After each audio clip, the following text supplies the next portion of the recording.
So I welcome you all to this week 8. Specifically, this will be our week 8 of study. So I wanted to tell you a few things about the assignments as well. I hope you have seen your grades in assignment two, and I think I have no. It would be 2 if you would have seen your grades in assignment 2. At 3, I will try to do that by tonight sometimes. We have already got 3 tests, right? So third test was held last week, and I hope you've got your grades for that test as well. So what is happening is that we have reached to this point now. So that's what I wanted to discuss here. That this is our week 8, and today we will be just talking about MongoDB, and it was asking for assignment 4 submission, but I will be just opening assignment 4. Okay. No problem. Your computer was hanging. So I'll be opening up assignment 4, and then we'll have assignment 4, 5, and 6. So there are 3 assignments left. We are into the 8th week, and we have got 3 tests left. So next week, ninth week, we will have our test 4, and everything is mentioned over here, the contents. And then we have test 5, week 9 and 10. So, and then week 11, test 6 will be week 11 and 12. We will have just go on those 2 week test as per our schedule. So, but regarding assignments, as I said, that I'll be just opening assignment 4 now, and then assignment 5, and then assignment 6. There are 6 assignments on that. We will be just working on that, and hopefully you will be just. So the topic for today that we have to discuss is basically MongoDB, and we'll be talking about the MongoDB today. And to start MongoDB, I will just first of all go to the notes, and then I've just prepared a primer for that. I wanted to discuss with you people, even though some of the information is given over here, but there are a few things that I wanted to discuss from some other places. That's why I've just collected a document, and I'll go to that one. But let's talk about this. So first of all, this clarity I want to make in all of you, that some people are still, I don't know why still they are confused, even though if you see recording of my, I think, 2nd week or 3rd week's lecture, you will see that we have very, in down deep, we have discussed why we are studying this Express.js, why we are studying this this course right now, the 322. And I'm just repeating that for one more, because this is the right time to discuss that again, because the topic for today is the DB database, and we'll be talking about that. So, since ever since from the day one, Web 322, as I said, will be dealing with the server-side aspects of the websites. In 222, you were dealing with only the client-side aspects of the database, the website. Yes, you had JSON data. Yes, you were working with the JSON data in JavaScript and everything, and you were just stringifying the JSON and doing everything over there as well, maybe. But still, that was all client side. That was nothing coming from the server, so to speak. That was not related to the server-side technologies. Number one. Number two, there was no talk of a database. And you remember, not only this week, if you go to the last week, we have talked about PG, Postgres SQL, and we have worked on that. Last class, we have talked about Postgres like SQL, and we talked about Postgres SQL.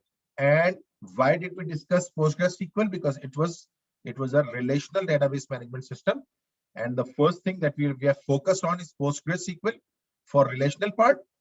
Now today we'll be focusing more on our non-relational part, NoSQL part, MongoDB, right? So we have talked about this Postgres in a deeper detail last week. Last week means, again, last week of class that we had. So today we are talking about another database. So please bear in mind that you were not able to interact with the databases, so to speak, be it NoSQL, be it SQL, be it no relational, NoSQL, or as I said, SQL, or non-relational or relational database. You were not able to interact with any database in your 222 course. Is that correct? So in this course, as you say that now we are talking about the databases. If you're talking about the databases, you are talking about those websites, those dynamic in nature websites that will be interacting with different databases, so to speak, and they will be extracting data from the databases, and they will be just having all that information. So what I want to say here, I want to just make a point over here. I hope you will be able to understand my point. The point is that MongoDB or any database, when it is combined with a web application, it makes that web application as a true server-based application, a true dynamic web application, a true application that has this capability to store information after collecting it from the user, that has this capability to alter that information either by using anything at all.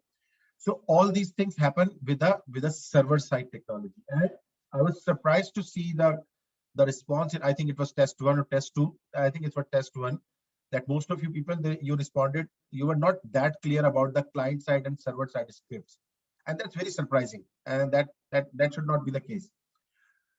So that's why I'm just taking some time to make you understand that we are talking about the server side technology. And in the beginning, we have talked about that. When we say server side technology, there are lots of things that come in our mind. PHP comes in our mind.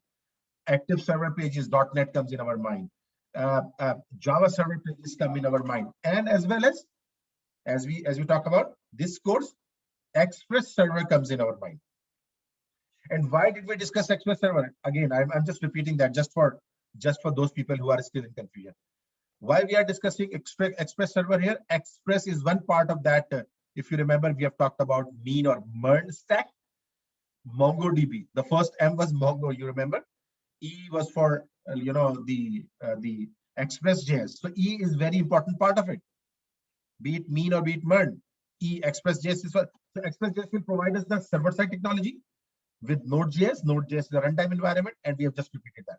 So anyhow, so in this week of study, what we'll be doing is that we'll be talking about the MongoDB, which is a NoSQL database.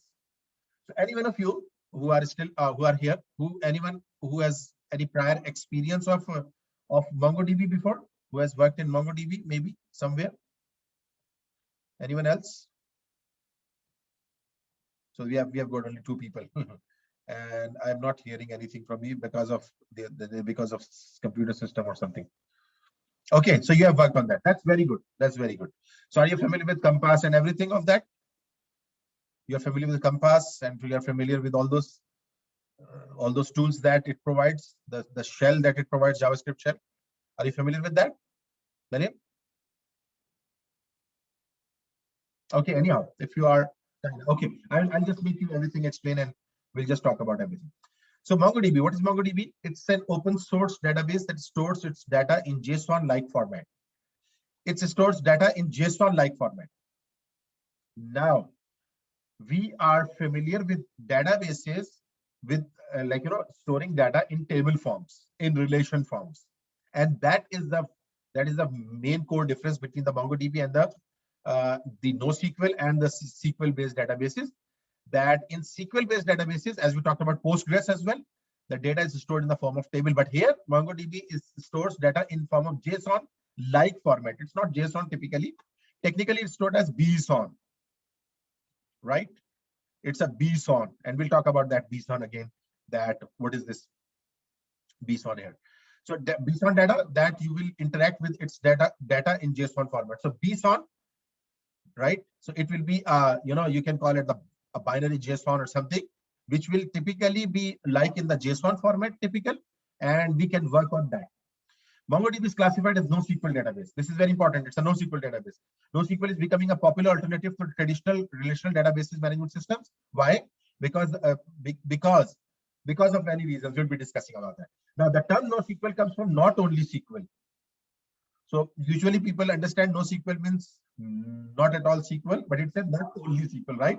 So not only SQL, we'll have we can have some other types of information as well, because SQL is inherently the main mother language which usually all the databases follow. SQL is it NoSQL, and is intended to mean that it is a type of database system that can store data in non-traditional tabular and relational format. Non-traditional. So traditional is the table one, the legacy one is the table one, and now what we are doing is that in a relational format, and non-relational or non-tabular data it will be storing. This is why MongoDB is considered as NoSQL database. It stores data using object notation. So it will be using data in object notation. The object notation is very similar to what we have done or what you are familiar with in JavaScript. Let me just open up that primer that I've created for the MongoDB, because I'll come back to this one, and everything I've tried to cover that in that primer. Let's see if we can make sense of that. So I'll just make a MongoDB primer over here, and it's a, forgive me about the colors, they're very odd looking. So it's basically NoSQL, not only SQL, no query language. So it usually does not follow a query language, rather it will be following some of the frameworks we'll talk about today. That framework will be used to interact with the database. So no specific query language, no relations or few relations. Yes, there are few relations.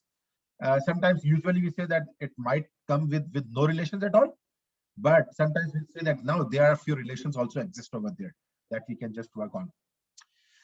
It requires no schema. That's interesting. When you talk about the relational database, you need to have a schema before defining a table. And you remember, anyone can give a definition of schema? We have talked about this schema a lot. Can anyone out of you can define what is the schema? So the structure of the table, how table will be structured, what will be the fields. So everything that relates to schema. But here we say that we do not require a schema. Like again, we can say two things: either not require a schema or require no specific schema. There will be schema can be changed from different from elements to element, from table to table, you can call it. I'm calling this wrong table, but again you can say that it converts, it changes from table to table. Now if you see a documents and collection, it has something called documents and collection. This is very interesting, that what you see, what you call table in our relational database. Let me just show you something from here now, because it has just given this. See here, how does it relate to traditional SQL systems? How does it relate? When you think of how a traditional relational database works for you, have tables and records. We have got tables and records, primary keys, foreign keys, joins. You are familiar with all these things. I am expecting that you have done in any of the database, you have done that one. And not only in any of the database, but rather the Postgres that we talked about in last week, like the last week of study, we have talked about that all these things: tables, records, primary keys, foreign keys, and things like that. MongoDB has similar functionality with a few major differences. There are a few major differences over there. Let's look at a comparison table features. We can become familiar with the terminology of the MongoDB and NoSQL. So you see here, this is the terminology here. A table is called as collection in MongoDB term. A record, like we are talking about a row of data. A record is basically called a document over here. So it means table has become a collection. Now we'll be calling something like which we are calling as table. We can call it a collection, and we can call a document like a row as a document. Row means the one record we are talking about. Column is basically called the field, which was also called field over there. Not a big deal. But here, see here something interesting. Joins embed data or link to another collection. So we will be doing what? Collection. We talk about table. You remember joins were used to happen between what? When you say that join typically happen between different tables. You remember table 1 was joined with table 2. T1 was joined with table 2. We are with my writing, right? T1 was joined with T2. So joins used to join like the tables over there. Now what we are talking about, a table are called collections. So what we say, embed data or link to another collection. So what we'll be doing is that we'll be just either placing that data inside that another data to make it a join, or maybe making a link. I'll just make you explain everything what we have in my primer. As I said, I have got few things over there. So I'll just talk about that.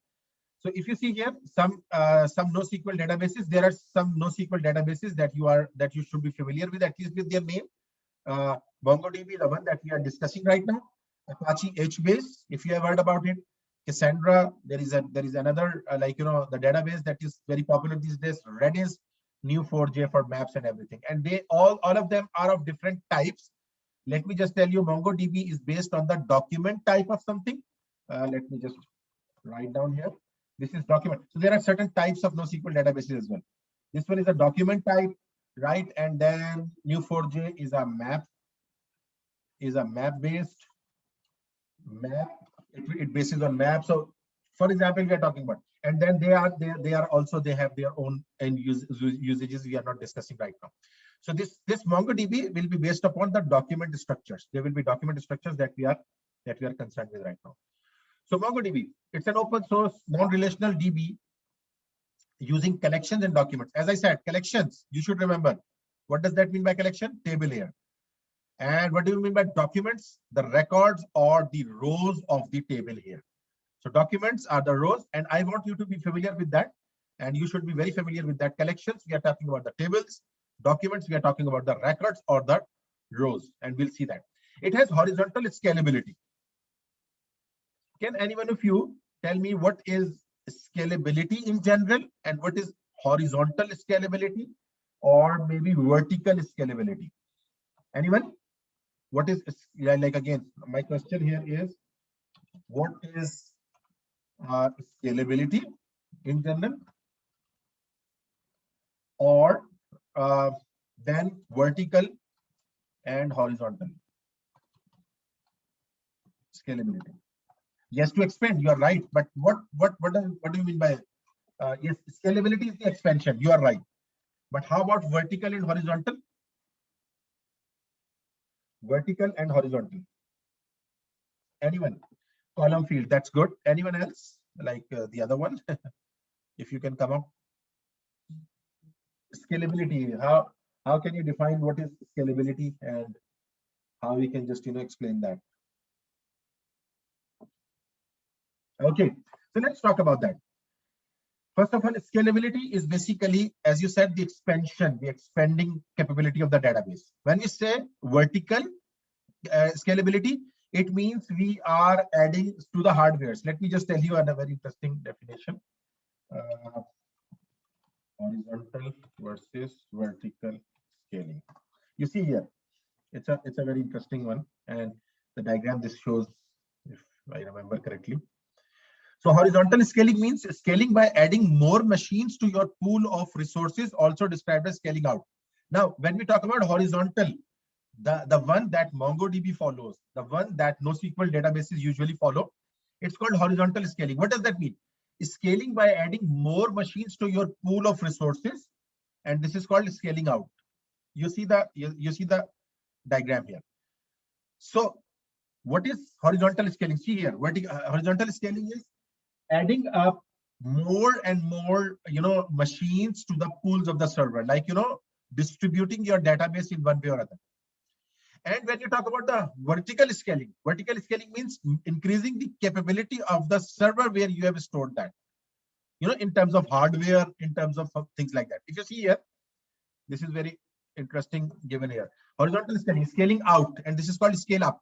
And these are very interesting terms, important terms. If you talk about when you will be studying,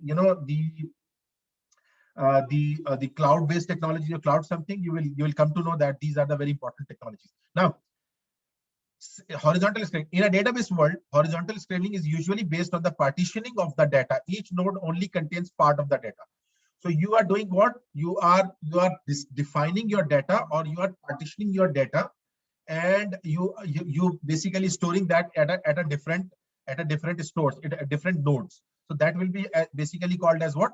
Horizontal scaling. And vertical scaling, the database lives on a single node, and scaling is done through multi-core, spreading the load, RAM resources, etc. I hope you can, from first point, you can just guess what it's going. Vertical scaling means go and increase the hardware, go and add some CPU, go and add some RAM and things like that, go and add multi-core processors, so to speak. But when you talk about the horizontal scaling, we say that in horizontal scaling, we say that you should distribute your data in a way that you add more nodes, and maybe some part of data is kept on the other node, some on other, the distributed concept in general, right? So distributed concept. So what you do is that you partition your data, and you store each node will contain some part of the data. And if you see here, downtime, in theory, adding more machines to the existing pool means you are not limited to capacity of a single unit, making it possible to scale with less downtime. So what you say that less downtime becomes a bit less. Why? Because you are increasing the machines and the pools, And in pool, you will be using what? And whenever user will come to access and they are accessing their particular event, they will be just accessing from that particular machine. Something like that. So if someone is accessing something from this one, so they will be accessing. So in theory, it says that it will just increase the downtime. Vertical scaling is limited to the capacity of one machine. Scaling beyond that capacity can involve downtime and has an upper hard limit, the scale of the hardware on which you are currently running. So again, if you are doing vertical scaling, you might need to stop some point. Why? Because at some point of time, your hardware might say that this is my capability. I cannot go any further. And you need to stop there, and you need to just, consider over there that now I cannot go any more vertical. I cannot go any more vertical. Concurrency, another very important one, also described as distributed programming. So, distributed, whenever this concurrency word comes, it's basically the distributed programming. So as described as also described as distributed programming, as it involves distributing jobs across machine over the network. Distributed computing, whenever you hear, it's basically you are considering or you are distributing your jobs across different machines. Several patterns associated with model. So here we have got several patterns: model worker, tuple, blackboard, MapReduce. These are all working on this concurrency. Actor model concurrent programming on multi-core machines is often performed via multi-threading and process processing. So it is done within a processor. And in the same way is message passing. So this was not specifically what we had to. So, but what is the scaling? Again, you have to remember horizontal scalability.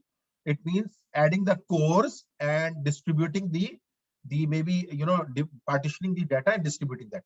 Vertical scaling, you are increasing your hardware, you are increasing your resources to get it done. Uses BSON, as I said, that it will be a binary JSON or basic JSON by using this similar. I'm just forgetting what this is. This BSON. Right, I'm just forgetting the first word. Binary, yes, I was just using the right word. Binary JSON. So it's binary JSON, very similar to JSON. It's basically, it works as a JSON and it stores everything together. Relations, if any, if there are relations, it will just store everything inside one. Collections are like tables. So as you said, documents are like rows, each having a different schema. So this is the important point here. I should highlight this one. This is the important point over here, that everyone will be following a different schema, right? So each row and each document, as we said, that will have different schema. And you remember that in the relational databases, we used to have a table where we used to store everything in that table, and we had to just define the schema for that table, right? But here what we are saying, that every row, each record, each document will have their own schema inside them. And that's the interesting part. So the word MongoDB is inspired by humongous. Humongous is, if you see the dictionary, humongous is very huge, very large. So it means our motivation becomes that very large amount of data we want to store. Amount of data, right? And if you see that the jargon, the words that we see, big data and things like that. So we'll be just using what? We'll be just using that. So okay, so now we want to just get our hands dirty with that. If you do not have, you go to mongodb.com. So let's go to mongodb.com. If you can go. Right. So it says that it has a database for modern applications, and it will be doing what? It's a general purpose document-based distributed database built for modern application development and for cloud era. So it's for the cloud era. As I said, that it will be working with the cloud era.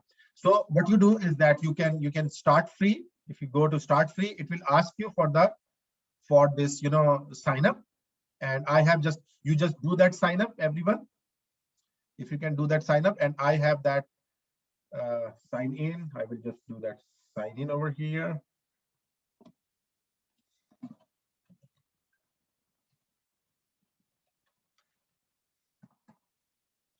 Okay, so I will ask all of you to just sign in over there and see what options are available to you. Are you signing up, everyone? Try for free, as I said.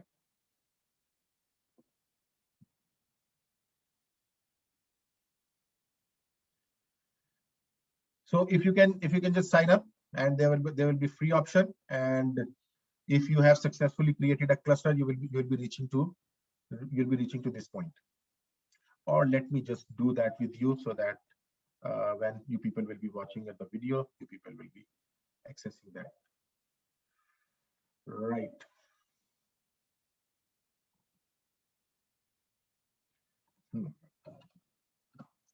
So you go to mongodb.com and try for free if you people are doing that. So it's asking for these type of options. Which option do you want? So for the time being, we should select this on-premises MongoDB. Why? Because MongoDB you can work on your own system locally, on premises, on my own systems, and you can work on the cloud-based as well. So right now what we are doing is that we are going for on-premises. Right? Go to on-premises. And here in this on-premises, you go to this community server and download this community server for yourself. Are you people doing that?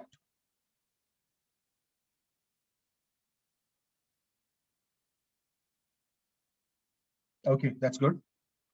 Download that.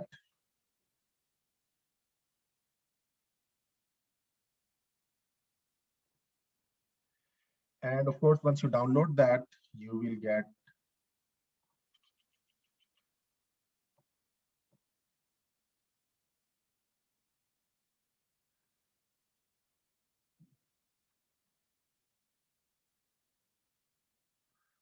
you'll get a installation file. Just install that one.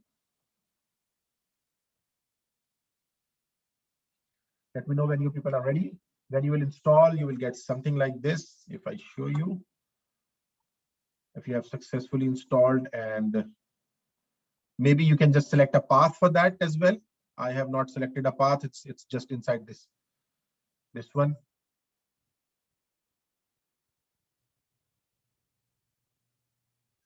So this is the one where I am right now. So you will also get this type of path. So please let me know when you see this path, both of you. Let me just pause. Okay, to install this MongoDB, you can go both ways. If you are here, like on this page, if you go to, like, again, this is the main page, MongoDB. So what you do is that if you do try free from this part, top corner, and you will get these 2, 3, 4 options over here. If you go to the one with the on premises, if you are doing that on premises, so you need to install this community server from here. So you download that, and once you download that, you get this file which is over here, and I've already downloaded it. So I will be just canceling it. No issues, no need for me. So now you will have this on premises database, and you can work that. So now you are able to use the community server as well, Saroj, right? You are saying. Okay, that's good. But anyhow, we'll talk about this cloud account later on then, right? So this community server, when you install this community server, do you see something like this in your like in your Windows? See program files, MongoDB server 4.4 bin, etc. something. So you need to do one thing. If that has not happened, you just copy this one and add it to your environment variable. I hope you all know environment variable. If you go to the environment variables, this should be copied as a path in your environment variables. If you see here, I've just added already that one. So add a new path, right? So I've added this path as a new path, and see program files MongoDB. And you know why? I want it to be accessible from anywhere. Now, if you have installed that, if you have done everything successfully, you go to your command prompt and you type Mongo.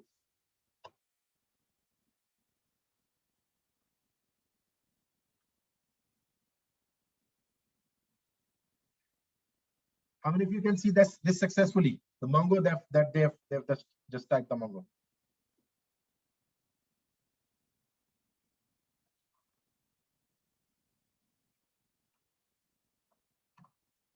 Okay. Just do that if you have installed the community server and the server is successfully installed, and also you have set up that environment variable. I'm just showing that again for some people. So go to environment variables, and in environment variables, I have just added the path of that bin file, the bin folder, and this bin folder should be accessible in this environmental path now.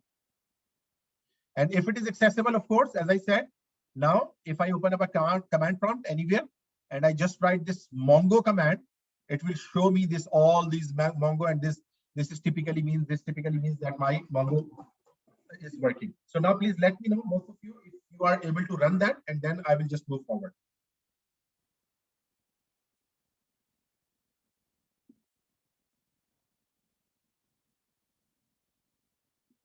Quickly, let me just.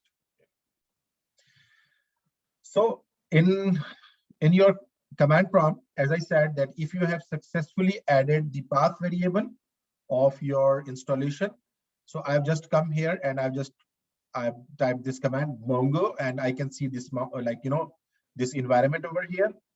And here are different commands that we can use. So if first of all, if you can use dbs, show dbs, this is the first command that we are using. So it will tell us that what databases that are there that you have in your server right now, the server that we have installed. Now you would be looking at admin, maybe config, and maybe local, not this first DB, because first DB is the one that I have created, right? So it's in my server. So do you see these three, maybe admin, config, and local in your system? That's good. That's good. Now, an interesting thing that in MongoDB and in this, so we are just like getting ourselves familiar with all these things, and then we'll move to our lecture slides and all those. So now here is very interesting thing. What you do is that even if the database is not created, you just use command use and write down, for example, I said second DB. I'm just creating a second DB. So use second DB. So you see that second DB, even though it did not existed, like it did not exist, but it has says that it's switched to DB second. Are you getting that? It has, one way or other, it has it has virtually created the DB database for us. So this is what use command, and use command will give you a good sense of what that if the database is not there, it will just create that database. Now, if I talk about, so now I am inside this second DB, and if I say show collections, now can anyone of you tell me what was the collections? What were the collections? Tables. Yes, right. So show collections, but there are no collections inside that. So of course it is not showing. So now another very interesting part, that now we can access this second DB by using this DB command. You use this DB dot, and now whatever table you want to create. For example, I want to create a collection, not table. I want to create a collection information. I want to create a table, or so to speak, collection with the name of information. So you just write down db.information.insert1. Now, interestingly, we have got different functions that we can use for that. And I will discuss about this, as we have already discussed about ORM, if you remember, object relational mapping. So today we'll be talking about object document mapping, and we'll just talk about that mongoose later on. But right now, this is db.information. So this information also does not exist. But this is the good nature of our, the MongoDB, that it will just create that for us. For example, I say name and I say Alan, right? So you can do, and you can do age, and you say, for example, 20, and press enter. So there is something interesting has happened. What has happened? It has just added an object ID. See, this object ID typically is basically what? It's more or less like the primary key of our relational databases. But again, it has added that one. So I don't know that has been inserted. So I'm inserted another record. After Alan, I am inserting Bob and age 22. Store one more. So now we have, it has also done the acknowledgement, and it has just added the key with that. So this object ID has been assigned. Now, if you want to see the data inside that one, you will do what? db.information.find. You remember what we did with our before as well. So if you do find, do you see two records over here? Now, I just want to tell you, I want to just give you a primer over here, that how easy it is to interact with the database, and then we'll be interacting with our application and things like that. So we are directly right now interacting with the database. Now, do you see the both of the records inside your, your output? Both of you see it? How about the other one? Thank you. You have mentioned yes. How about the other one? Anyhow, I'm expecting that you will be looking at it. Now let's talk about some other interesting things. I want to insert more than one values, for example, or not only more than one values, rather I want to do something interesting. I want to insert many. Insert many. Now, I'm doing a wrong thing. Intentionally, I'm doing a wrong thing. I want to insert many records. So first of all, I'm saying, for example, name, and I say Chris, right? And I say, I'm just leaving out the age, no problem. And I'm putting a comma, and then after comma, and again, this is a wrong syntax, but I'm just doing it right now, just to make something interesting. Name, and we say David, for example, and David has an age, for example, and we say David is 25, right? And now I want to insert these two records. I press enter and I get an error. What is that error? Typically, when you have to enter multiple records, you need to make it an array of objects. You remember? It is basically almost following the same syntax as we follow in our JavaScript objects. So what you need to do? I need to do one thing. I need to place a square bracket here and a square bracket here. You got it? I have to create it as the array of objects. Yes, we have just left that out. And that is the beautiful thing about MongoDB, that it's a NoSQL database. It is not always necessary to put everything that you have. So again, you remember every collection, every document will have different schema. Do you remember that? So it's basically the same. You can just do that. That's not a problem. And you know what will happen? Press enter. It says that, okay, I've just inserted Chris and David. And now let's find out this data. And fine. You see, Chris is also only residing alone. No issues. We are not concerned with that. Why? This is the beautiful nature of object or NoSQL databases, that you can have a different schema for every collection. Not collection. I'm using the wrong word. What is the right word? You can have different schema for every, because collection represents table, and we are not talking about the schema of table here. We are talking about the schema of documents. So these are called documents. This is one document, and this document contains the LN is the name, age is 20, and this object ID, a very complex, a long object ID. We are not concerned with that now. Now, if it does have this ID, it does have this ID, and this Chris has only this Chris record. No problems. Now, for your information, for your curiosity, I can just add another record. Oh, sorry. Yes, I think it has been added. Now, if you see that, you see that. Now this age is there, but there is no person over there. No issues. And as I said, this is the beautiful thing about our NoSQL databases, that every collection can have a different schema inside them. You got my point? I just want you to just understand some points over here. As I said, they're just interacting with that, and we'll be just trying to find out. Okay, if I want to find a typical record, like not every record, I want to find a typical record, someone with the age 22, for example. And we have Bob here, who is with the age 22. So I can just place this something like that and press enter. Okay, I was wrong. I have not only given this 22 age to Bob, rather there is one record with only age 22. So of course it will bring up both of these. Right? So if you want to check, for example, 20, you will get one record here. So you see that LM age 20 is coming over here. Got everyone? I hope everyone is with me. How about the other one? Like Saroj is always replying, but I'm not getting any other replies from. Anyhow, so I'm just anticipating that you will be working on that. So we can find that. We can find a particular record if you want, and if you want, if you want to put a typical, a typical condition over there, we can put a condition over there as well. So if you can do that, age, and let me do one thing interesting. Another curly braces over here, another set of curly braces, and you use. I hope you are familiar with some of the entities in HTML. In HTML, we have got something called entities, something like that. It says greater than, for example, 20, 22. I want all these records greater than 22. So you can just go to the documentation and you can find out there are different switches. There are different. These are called query criteria. These are called query criteria. But anyhow, let's see that how many are coming. So only above 22 is only 25 David. Let me just do that above 20.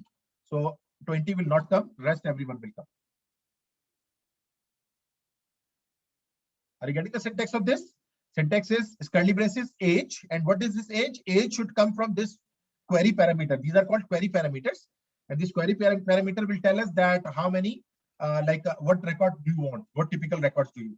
So I'm just discussing, the core of everything right now, as I said, and we'll be just talking about some other things later on. So if you say that above greater than 20, there will be less than 20, and there are lots of switches, lot of query criteria that you can always find out in the documentation of it. Now let's talk about something about the update. db.information dot update. Now I want to update something. What I want to update, for example, name Alan. I want to update Alan's age from, what is the age? Alan has 20 age, right now.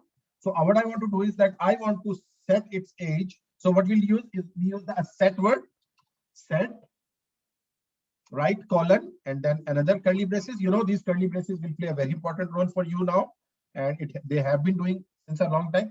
So inside set, we will doing that what we want to change. So I say age 35. I want to change its age to 35. Alan's age from 20 to 35. Right? You press enter.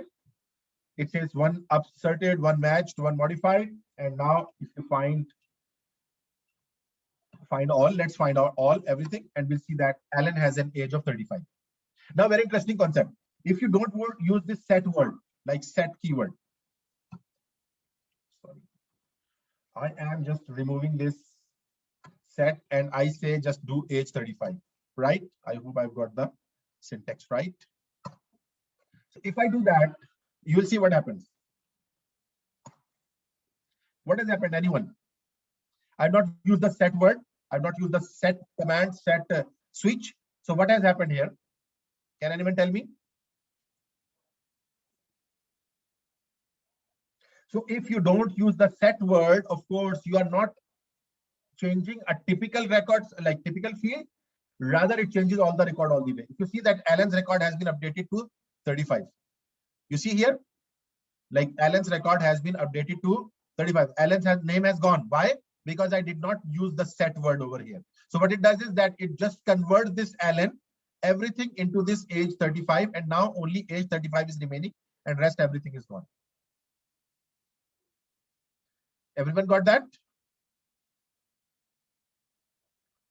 Are you people testing these commands alongside with me? Of course. I'm expecting that you are testing these commands and you are successfully running these commands. Okay, that's very good.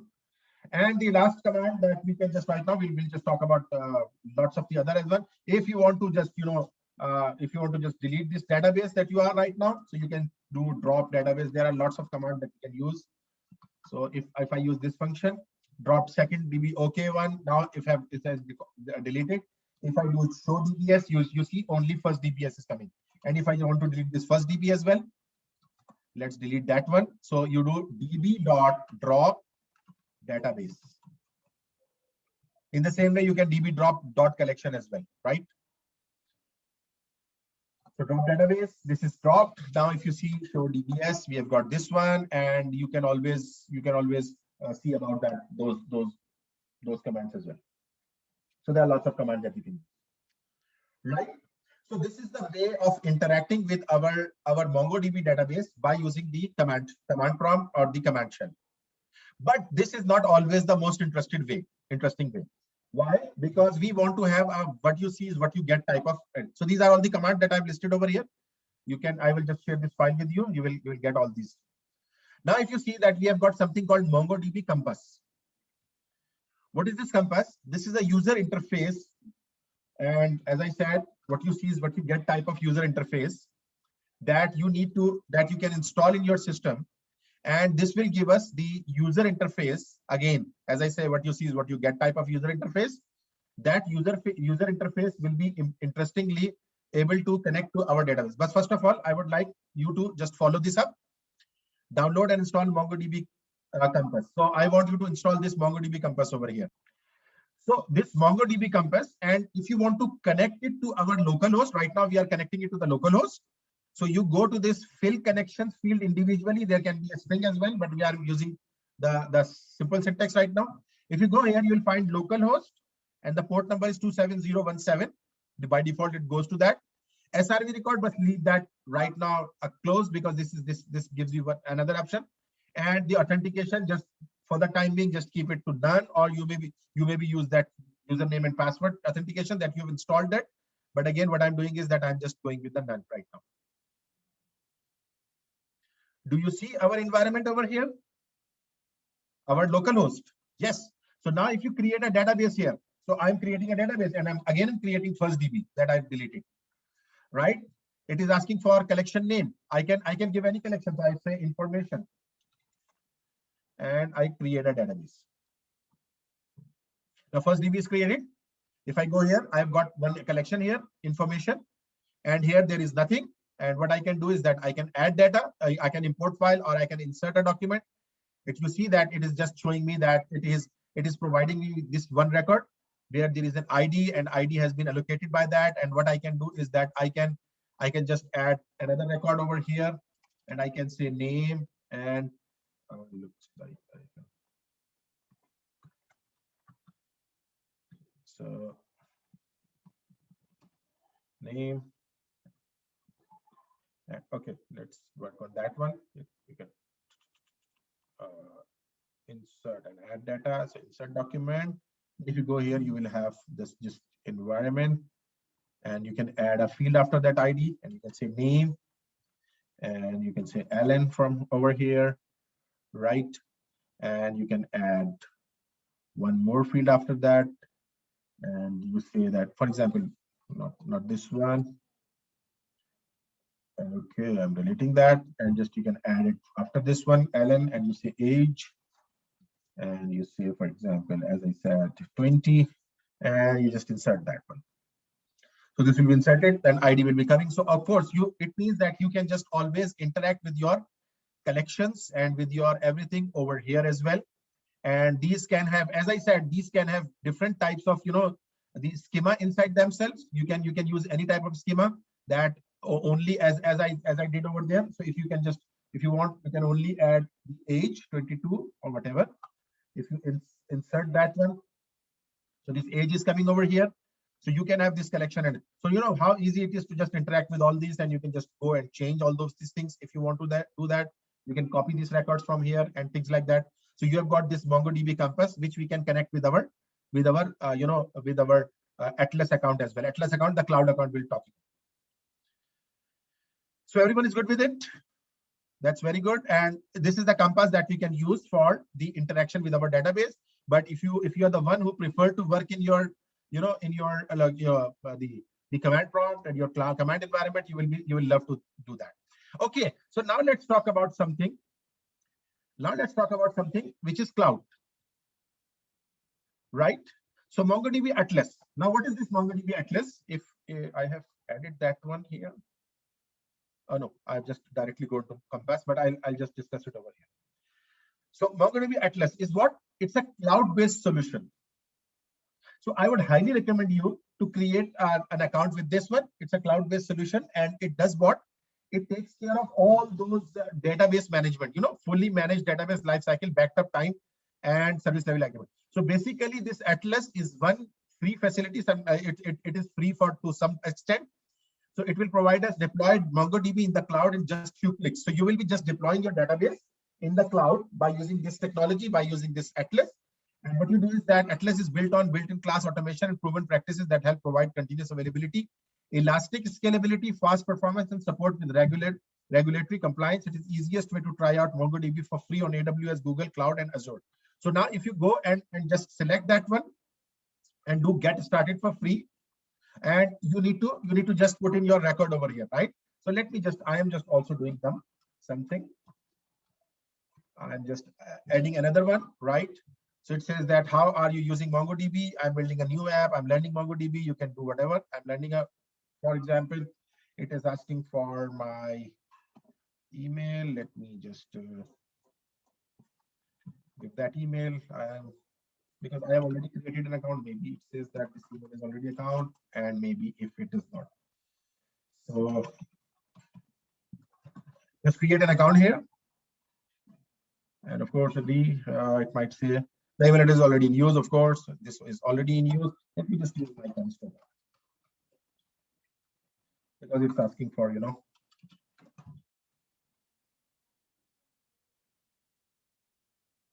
Okay, so I'm just doing it because so that everyone gets it. Oh yes, it is free to some certain point. I'll just discuss that. Yes, it is free up till certain point, but you know, of course, they will be asking for you the payment, and that is something that you see here. So it is asking for my that's organization. Organization is Seneca is coming, and the project name. So you can just call this cluster this project name anything, or you can say my project or whatever. And what language you prefer? Of course, we are going with JavaScript because we are talking about JavaScript and Node.js. So you can just continue with that. Okay, so now here is your question. Is it free for everything? So if you are using the shared clusters for teams learning MongoDB or developing small applications, so it's for a small application, you can create a free cluster for that, right? Free cluster. And high availability auto healing cluster, end-to-end encryption, role-based access control. So you have all these features over here. Now, if you move to this other one, dedicated clusters, if you want to have a dedicated cluster for teams building applications that need advanced development and production ready environments. So you need to have include all features from shared clusters, auto scaling, you know, what is that auto scaling? Automatically, it will just scale up to different nodes. You remember that that scaling that we talked about? And then network isolation and real-time performance metrics.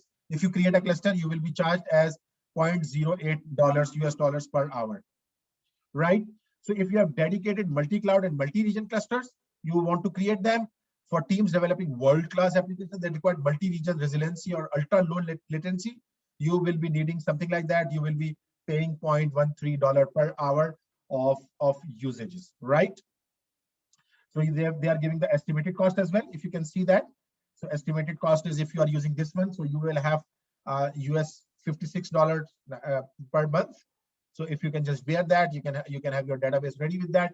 Or if you can just go for this one, you will be charged around $100 US per month, and that is right. Okay, so that is basically the thing that we can just work on.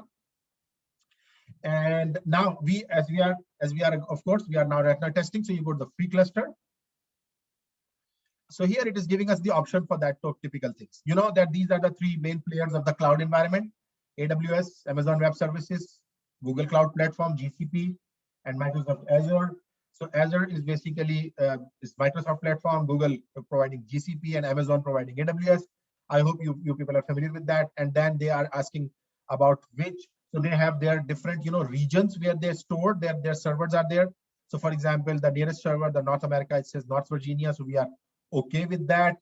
And we have to just create for free one. So it will be just providing a 512.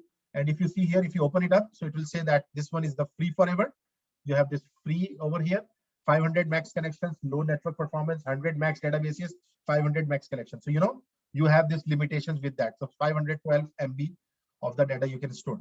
But if you go to the M2, which is tier M2, you will have 2 GB of that data storage, and you have that all those features available over here, that 500 max connections, 100 max. So you got your answer that if you want to use it for your database, of course you will be charged with that $9 per month. So anyhow, we want to just create a free cluster, and I don't want to create this one. So I select this one, free forever, and create cluster.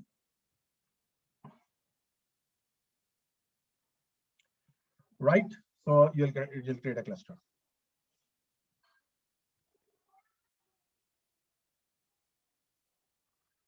So it will take us some good amount of time in creating this cluster, because it's basic. It's some time taking. It says 1 to 3 minutes. Sometimes it might take more than that. So what we are doing right now? We are creating a cluster account. We are creating a cloud account that would give us the facility of having our databases stored on the cloud with all those features that we have seen. And these databases will be available, the availability will not be an issue because they will be on cloud. So we can run these databases over there. We can have these databases accessed by our web applications anytime, anywhere, and then we can just work on that one. So it's basically creating a cluster for it. And this cluster will be holding up my project. For example, I've defined it as my first project.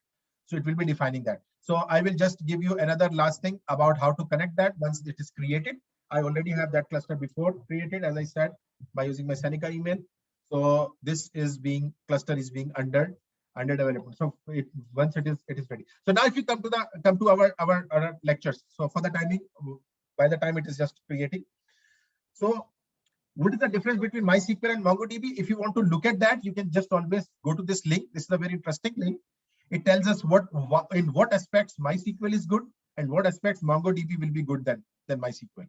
MongoDB is like all these features, the BSON that it uses and all those things. When to use DB versus MySQL, you can just have all these readings on your own, and you can just look at it that why it will be important to use this MongoDB or MySQL. The other very popular database that is used with that is basically is the MySQL, which we generally use with our web applications. So let's see if that cluster is created. It's still under creation, right? So then we can install that. As we see Windows installation, we have already installed this one, MongoDB 4.4 something that has come for us, and we have just installed that. And remember, add the directory. So they've just asked that you do not go to the program files, rather if you can store this c:\MongoDB server, and you can just create that. And one of the things that they are just mentioning, we want to try running the server. So you can run the server by using this MongoD command as well, if they have used that. So you can just run that MongoDB Mongo command that we have used, and you see here. Now that we know that we can run MongoDB at any time, we'll learn how to create this shell. So if you just do that Mongo command, and when you do this Mongo command, it will show you that the server is running and we are connecting to this server, and we are already done with that. So databases collection document we have talked about. I've given you these commands. You can just use these commands as well. Use Web322. If Web322 is not existing, it would be created, of course. And then you can just add this schema to that. Like you can add that. I'll tell you. You see that insert. So this is just using an insert. We have used insert one and we have used insert many. So this is an insert function as well that you can use. And after inserting, you can just insert that data. So when you will just interact, you will be having this one. And you can use this find, which we have used. And we can have this. And at this point, we will be just stopping at this point that you have just now created the Atlas account. This is the cloud-based account that will provide you facility of running your databases on cloud. And we are creating that. And after that, I will just ask you, I'll just give you how to connect that, and then I'll stop here. And this will be our lecture for today. Okay, so if you see, yes, our cluster is created. Is it done for you people as well? Cluster created for you as well? Is cluster ready for you? Both of you? Yeah, that's good. Same time. And how about the other? Is it cluster ready for you?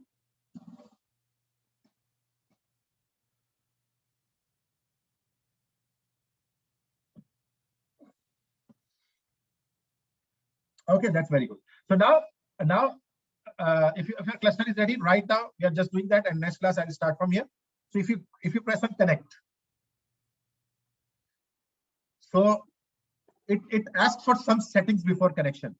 It asks for add your current IP address, because it basically set up connection security. It basically asks for, so if you want to add your current IP address, click on that, and you see it will be showing your IP address over here, and you can say add IP address. So it will add this IP address to that, right, to that cluster. Now here it says that, do you want to create an Atlas admin database user? So it will have admin users, admin rights. You can create a database user. For example, I'm creating with my own name, and I'm giving a password 1, 2, 3, 4, maybe whatever you want to give. So I've given 1, 2, 3, 4 password, and create a database user. So you will be using this MongoDB credential in next step, right? So now I've done that. Now choose the connection method. This is interesting. Now here I'll just, as I said, I'll just let you know that what are the different ways. This is the first way, connect with Mongo shell.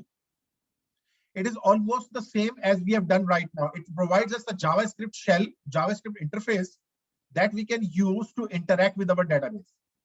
Then it provides us the facility to connect your application. If you want to run an application, that we will do, we'll run an Express application and we'll try to connect our Express application with this one. So we use this connector. And the last one, you remember, connect with MongoDB Compass. So if you're using the MongoDB Compass, you can just use this option over here as well. What I'm doing right now, we can go for this one as well, and I will let you know. I'll just ask you to try that one. So let's do that one first. So it says that if you want to run this, you need to have a Mongo Shell 4.4 or something, right? And that would be, again, if you need to install that Mongo Shell, and you don't need to, again, it will be just downloading that install shell, but you have already interacted with that. I have installed this Mongo Shell as well, and this Mongo Shell is more like your you see here that let me just see, where is my Mongo Shell? Yes, so I've just stored this Mongo Shell over here, and this is Mongo Shell, and we can download that as well, and then you will be just interacting with that by using this command. Now this command, this is the interesting thing, is that this command I'll just do that for you, right? I will just, even though I have that installed, but I'll just run it for you.